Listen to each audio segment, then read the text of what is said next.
brand positioning analysis, ataupun kita dah tahu dah kita nak positionkan dia apa sebagai dalam market, dan juga servis apa yang dia nak kedepankan dahulu. So kita buat service offering analysis punya exercise tu, dan kita dapati ini adalah servis yang high margin dan juga yang high demand lah pada locality tersebut.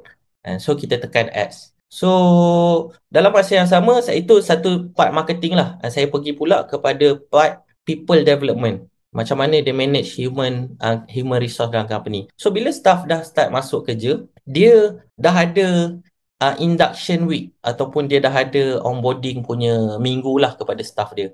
Dia dah ada jadual lah. Dalam masa seminggu tu, training apa yang nak bagi. Dari segi basic clinical punya skill. Macam mana nak sterile ke, macam mana nak handle machine ke, macam mana customer ethic, macam mana customer service, macam mana nak buang barang-barang dalam klinik, macam mana nak susun waste klinik. So dalam seminggu tu dia dah ada tajuk-tajuk yang dia akan buat session dengan team dia. And so dari situ, daripada hiring dia dah dapat team yang solid, dia dah induction, dia dah onboard dengan baik, dia dah bagi training, and dia dah set the structure untuk team dia, dah ada SOP, dah ada sistem, servis terbaik. And jadi inisiatif lain yang dia buat, Google review, dia bagi servis terbaik, dia greeting, even dia punya CA ada uniform, and saya tengok dalam klinik dia ada aquarium.